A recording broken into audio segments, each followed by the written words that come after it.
오늘 하나님의 말씀은 출애굽기 20장 4절부터 5절까지, 특별히 5절은 전반부 말씀만 보겠습니다.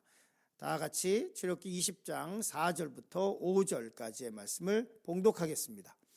너를 위하여 새긴 우상을 만들지 말고 또 위로 하늘에 있는 것이나 아래로 땅에 있는 것이나 땅 아래 물속에 있는 것에 어떤 형상도 만들지 말며 그것들에게 절하지 말며 그것들을 섬기지 말라.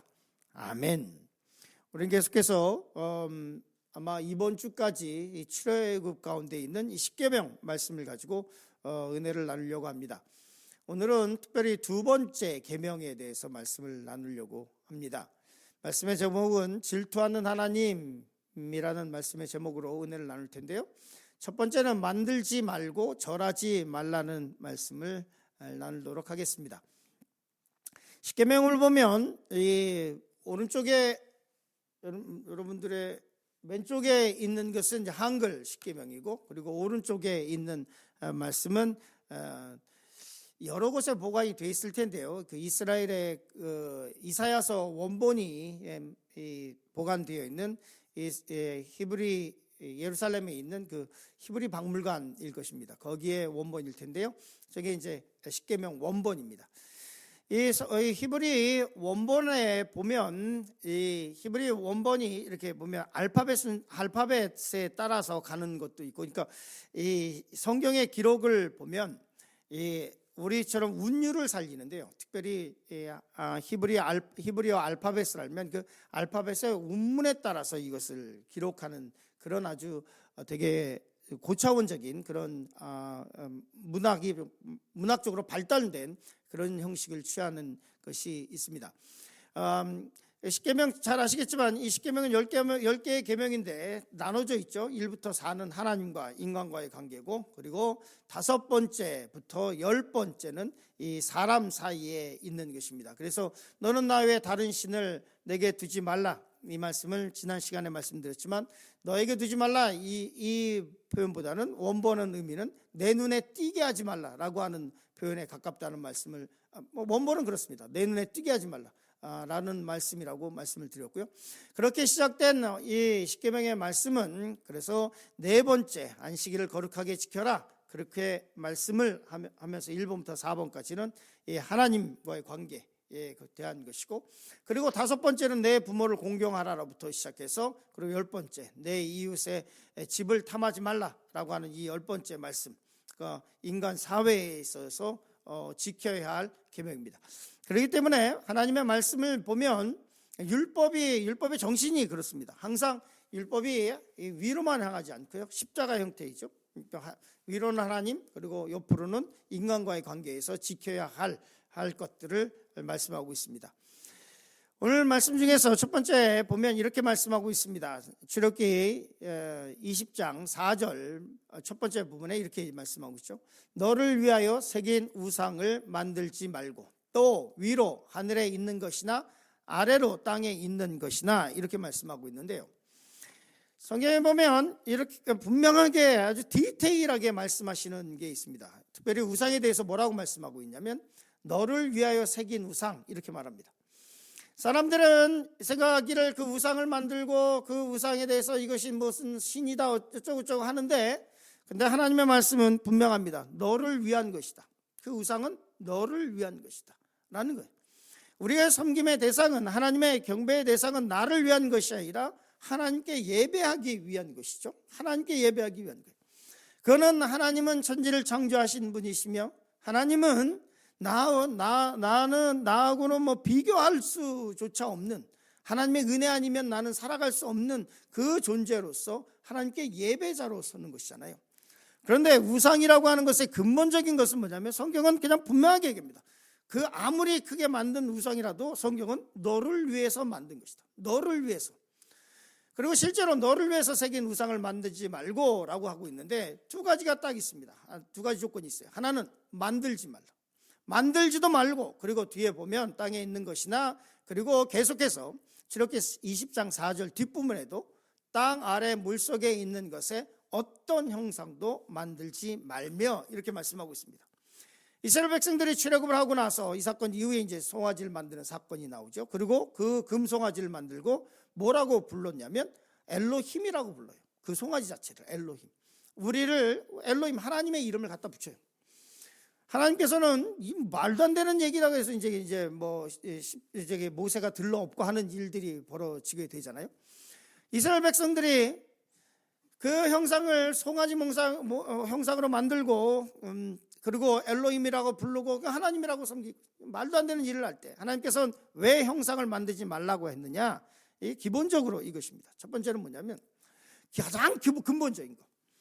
이 형태를 이렇게 갖기 시작하면 뭐든지 간에 이렇게 형태를 갖게 되면 그럼 뭐가 없어지냐면 그 형태 속에 이 물체 속에 갇히게 돼요. 공간적인 제약을 받아요. 공간적인 제약. 예를 들어서 어떤 물건이든지 공간적인 제약을 받게 되고 만들어지는 순간, 그리고 시간적인 제약을 받습니다. 즉 다시 말해서 어떤 건지 만들어 놓으면 시간이 지나면 그것이 영원한 게 아니잖아요. 썩기도 하고 고장 나기도 하고. 그러니까 하나님을 형상으로 만든다고 하는 것은 시간적으로 공간적으로 제한을 하게, 하나님은 무소부재하신, 뭐라고 말씀하고 있냐, 나는 스스로 있는 자다라고 말씀을 하고 있어요. 그런데 인간들이 그걸 형상으로 만들려고 해요. 그 형상으로 하나님을 형상으로 만들 수 없는 이유는 하나님은 그 형상 안에 갇혀있을 수도 없고 시간적으로 공간적으로 제약을 받으실 수 있는 분이 아니기 때문에 그래요. 근본적으로. 그렇기 때문에 하나님께서 뭐라고 말씀하고 있냐면 내 형상을 어떤 형상으로도 만들지 말라. 두 번째 이유가 뭐냐면 하나님을 본 사람이 없어요. 성경에 기록하기를 모세를 얘기할 때 등을 봤다 이런 표현을 쓰고 있죠. 그런 것처럼 하나님을 본 사람이 없는데 그걸 어떤 형상으로 만들겠어요? 그리고 세 번째로 인간들이 형상들을 만든다고 하는 것은 오늘 말씀처럼 하늘 위에 있는 것이나 땅에 있는 것이나 그 형상 모든 것은 하나님께서 지으신 피조물의 형상으로 만들 수밖에 없어요. 인간이 본 게 그거밖에 없으니까. 그것은 하나님께서 만드신 피조물이지 하나님, 창조주 하나님은 아니라는 거예요. 어떻게 창조주 하나님을 피조물의 형상에다 갖다 집어넣을 수 있느냐라고 하는 근본적인 신학적인 문제가 있죠. 오늘 말씀해 보면 이렇게 말씀하고 있습니다. 어떤 형상도 만들지 말며 이렇게 되어 있는데요. 히브리어를 보니까 베칼트문화로 되어 있습니다. 어떤 형상도. 그런데 이 어떤 형상은 영어 성경이 굉장히 잘 번역을 했더라고요. RSV가 잘 번역을 했어요. 뭐라고 했냐면 any kindness of, 유사한 모든 것. 그러니까 하나님께서는 어떤 우상도 만들지 말라. 우상 근처 비스무리한 것까지 아예 하지 말라. 어떤 유사한 거로. 그러면서 섬길 대상을 만들지 말라라고 하는 근본적인 말씀이기도 합니다. 그래서 두 번째 말씀 10계명은 첫 번째 만들지도 말고 그리고 섬기지도 말라라고 하는 말씀입니다. 출애굽기 20장 5절 말씀 보겠습니다. 같이 읽겠습니다. 그것에게 절하지 말며 그것들을 섬기지 말라. 절한다, 그것들에게 우상에게 절한다라고 하는 말은 티시타호에라고 하는 말인데요. 그것은 가서 엎드려서 절한다라고 하는 의미도 있지만 스스로를 복종시킨다는 거예요. 그 형상을 만들어 놓고 거기에다가 자기네들을 복종시키는 거예요. 그것이 무엇이든지 간에. 뒤에서 말씀을 잠시 나누겠지만 요즘에 현대 젊은 엄마들은 한국에서는 특히 애들이 막 우상이 돼 있어요. 애들이 막 그 애들을 위해서 올인을 하고 애들이 그냥 학원, 학교 이름 막 그러면 거기에 막 난리도 아니에요. 그런 것처럼 자기의 모든 것을 절하지 말라라고 하는 말은 자기를 복종시키다라고 하는 뜻이에요. 그것에 대해서. 그리고 또 그것에 대해서 흠모하지 말라. 그것을 못 가지면 막 그냥 난리 나는 것처럼 막 그냥 그걸 못 가지면 막 행복하지 않고 그걸 못 가지면 막 그냥 안절분절하고 하고 있는 그런 형태인 거예요. 그것을 또 뒤에 말씀에 섬기지 말라라고 하는 것은 타부됨이라고 되어 있는데요. 그것은 뭐냐면 그것을 위해서 봉사하는 거예요. 내가 그게 우상이 돼가지고 봉사하게 되고 계속. 그것이 이 골프를 저는 비하하지 않습니다. 그러나 저는 한 번도 안 쳐봤기 때문에 그 골프가 얼마나 재밌는지, 골프에 치명적인 약점이 있다고 그러더라고요. 어떤 분이 매일 골프 치시는 분이 저에게 목사님 골프를 배우지 마세요. 골프에는 치명적인 약점이 있대요. 그게 뭐냐 그랬더니 너무 재밌대요. 너무 재밌대. 그래가지고 다른 거는 할 수가 없대. 그것만 생각난대. 그것만. 아침에 일어나면 그걸 꼭 해야 되고 주말 되면 그걸 꼭 해야 되고 그거에 대해서 봉사하고 예배하고 라고 하는 것이 섬기지 말라라고 하는 것입니다. 디모데 전서에는 이거를 보는데 현대에는 돈에 관한 것이 현대인들이 돈을 사랑함이 이렇게 되어 있는데 우리 같이 읽겠습니다. 디모데 6장 10절. 돈을 사랑함이 일만하게 뿌리가 되나니 이것을 탐내는 자들은 미혹을 받아 믿음에서 떠나 많은 근심으로써 자기를 찔렀도다. 두 가지 말씀을 하고 있죠. 그 우상이 된 돈이 자기를 결국엔 찔르는 거예요. 돈을 사랑함이 현대 사람들에게서의 가장 큰 우상이라고 한다면 돈이겠죠. 돈을 사랑함이 일만하게 뿌리가 되니 이것을 탐내는 자들은 미혹을 받아 믿음에서 떠나 많은 근심으로 이 우상이 된 돈이 어떻게 한다고요? 자기를 찔러요. 자기를 찔러. 항상 그것만 생각하는 거예요. 그거 외에는 다른 건 다 필요 없어요. 이거를 위해서, 이 돈을 위해서 하나님이 존재해요. 하나님 나를 부하게 만들어 주시기 위해서 하나님이 존재하는 거예요. 나를 부자 만들어 주시기 위해서. 하나님은 예배의 대상이어야 되는데 그게 아니라 이 우상이 된 나를 부자로 만들어 주시기 위해서 하나님이 필요하신 것이지 나를 부자로 만들어 주지 못한다면 하나님도 필요 없는 거예요. 돈을 사랑함이 그것이 우상이 됐을 때 그것이 믿음을 떠나게도 하고 그것이 많은 근심이 되고 결국에는 그것이 자기를 찌른다. 사탄이 행하는 딱 전형적인 그런 유혹의 방법이기도 합니다.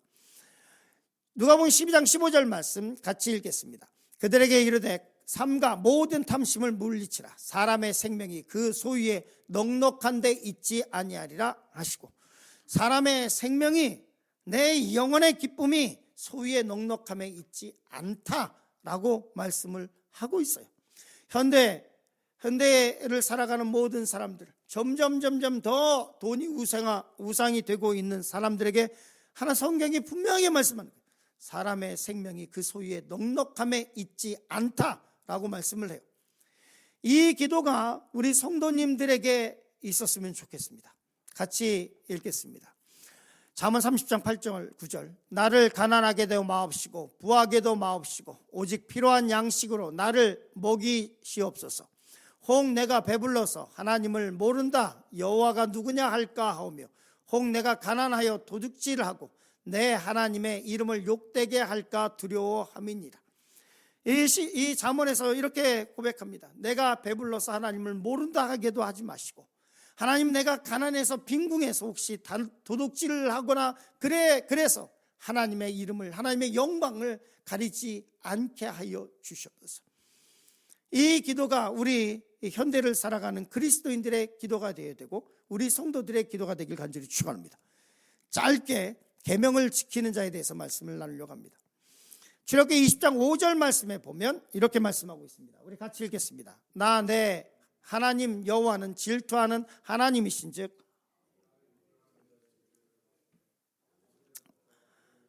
삼사대까지 이르게 하거니와, 이 말씀이 굉장히 좀 난해 구절처럼 가끔가다 질문을 받는 그런 구절이기도 합니다. 왜 하나님을 안 섬긴다고 해서 그 자녀들 3,4대까지 그렇게 병호를 하십니까? 라고 하는 첫 번째 질문입니다. 3,4대까지라고 하는 것은 하나님께서 문화적인 것을 생각합니다. 하나님께서 그 가정에 하나님 징벌을 내리셨다라고 생각을 하면, 그 당시에는 한 가족이 3,4대가 같이 살았기 때문에 하나님의 그 심판이, 징벌이 그 가족에게 3,4대까지 딱 갈 수밖에 없는 구조라고 하는 것을 이해해 주시길 바랍니다. 그리고 특별히 그거보다도 나는 내 하나님 여호와는 질투하는 하나님인즉이라고 말씀하고 있는데, 엘칸나라고 하는 말은 맹렬히 불이 타다라고 하는 뜻을 갖고 있어요. 그 맹렬히 불이 타는 하나님께서는 사랑의 표현이시죠. 신명기 24장 24절에서는 이 말씀을 이렇게 말씀하고 있습니다. 같이 읽겠습니다. 내 하나님 여호와는 소멸하는 불이시요 질투하시는 하나님이시니라. 소멸하는 불, 질투하는 하나님이 아주 직접적으로 동등하게 말씀되고 있습니다. 그러면 왜 이 질투하는 하나님에 대해서 성경을 말씀하고 있냐? 이 질투는 또 다른 사랑의 표현입니다. 그래서 요한복음 10장 28절의 말씀 보면 같이 읽겠습니다. 내가 그들에게 영생을 주노니 영원히 멸망하지 아니할 것이요 또 그들을 내 손에서 빼앗을 자가 없느니라. 질투하신 하나님, 소멸하시는 분, 맹렬히 타오르신 하나님은 그 하나님의 백성에 대해서 자녀에 대한 사랑의 표현으로 질투의 하나님을 말씀하고 있는데, 그 말씀에 대해서 요한복음 10장 28절에서는 내 손에서 빼앗을 자가 아무도 없다. 아무도 없다. 누구도 내 자녀, 내 사랑하는 백성을 내 손에서 빼앗을 수 없다라고 하는 말씀이에요. 그렇기 때문에 너희는 내 앞에서 다른 우상을 섬기지 말고, 다른 것을 만들지 말고, 다른 것을 섬기지 말라라고 말씀을 하고 있습니다. 이 하나님에 대해서, 이 하나님의 사랑을 더욱더 생각하고 깊이 묵상하시고 깨닫는 하루가 되시기를 간절히 축원합니다.